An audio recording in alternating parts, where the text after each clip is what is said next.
मित्रों, इस दुनिया में अगर कोई सबसे बड़ा सत्य है तो है हमारी मृत्यु, जिसे चाहकर भी इंसान टाल नहीं सकता। आपने देखा होगा कि हिंदू धर्म में जब भी कोई इस दुनिया को छोड़कर जाता है तो उसके शव का अंतिम संस्कार अर्थात जला दिया जाता है। लेकिन क्या आपने कभी सोचा है कि परिजनों के अंतिम संस्कार के बाद उस मृत आत्मा के साथ क्या होता है?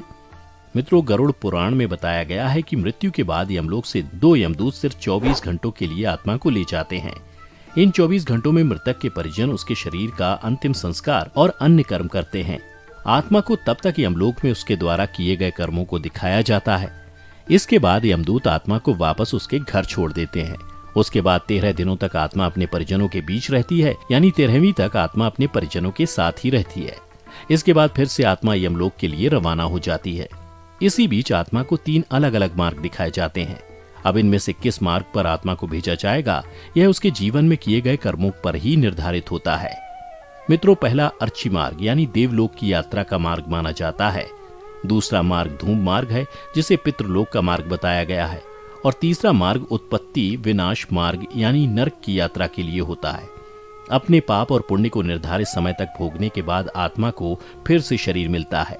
इतना ही नहीं, मृत्यु के बाद जीवात्मा को यमलोक के मार्ग में कई प्रकार की बाधाओं का सामना करना पड़ता है।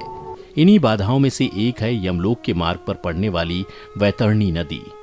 ऐसा माना जाता है कि पुण्य आत्मा तो इस नदी को बड़ी ही आसानी से पार कर लेती है, लेकिन पापी आत्मा इस नदी में बुरी तरह प्रताड़ित होती है। गरुड़ पुराण में बताया गया है कि पक्षीराज गरुड़ श्री हरि से पूछते हैं कि हे प्रभु, मृत्युलोक और यमलोक के बीच जो वैतरणी नदी स्थित है, उससे जीवात्मा का क्या संबंध है और उसे इस नदी से कैसी सजा भुगतनी पड़ती है? जिसके जवाब में भगवान श्री हरि ने कहा कि हे गरुड़, जो भी पापी आत्मा इस नदी में प्रवेश करती है वो रक्त रूपी जलपात्र में रखे घी की तरह खौली जाती है। इस नदी का रक्त रूपी जल कीटाणुओं और वज्र के समान सूंड वाले जीवों से भरा रहता है। साथ ही यह नदी घड़ियाल, मगरमच्छ और इनके ही जैसे अनेक हिंसक और मांस भक्षण जलचरों से भरी हुई है।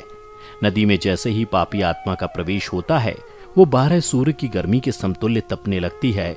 उससे उस महाताप में पापी चिल्लाते हुए करुण विलाप करने लगता है। जब ताप उससे बर्दाश्त नहीं होता, तब वह दुरात्मा उस भयंकर रक्त रूपी जल में डुबकी लगाने लगती है। मित्रों, जिन लोगों ने अपने जीवन में पाप किए होते हैं, उन्हें नरक भेजा जाता है। वहीं जो अच्छे कर्म करते हैं, उन्हें स्वर्ग की प्राप्ति होती है। बुरे कर्म करने वालों को नरक में दंडित किया जाता है।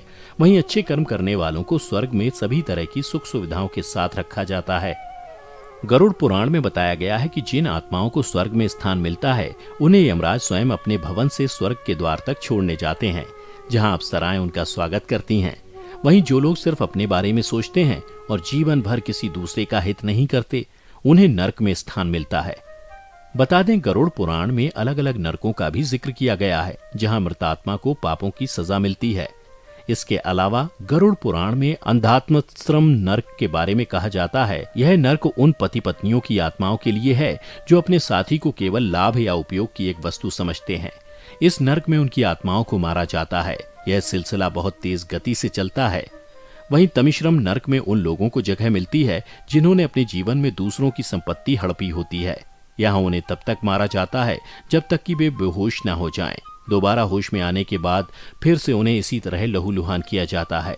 यह सिलसिला तब तक चलता है जब तक कि सजा का समय समाप्त ना हो जाए।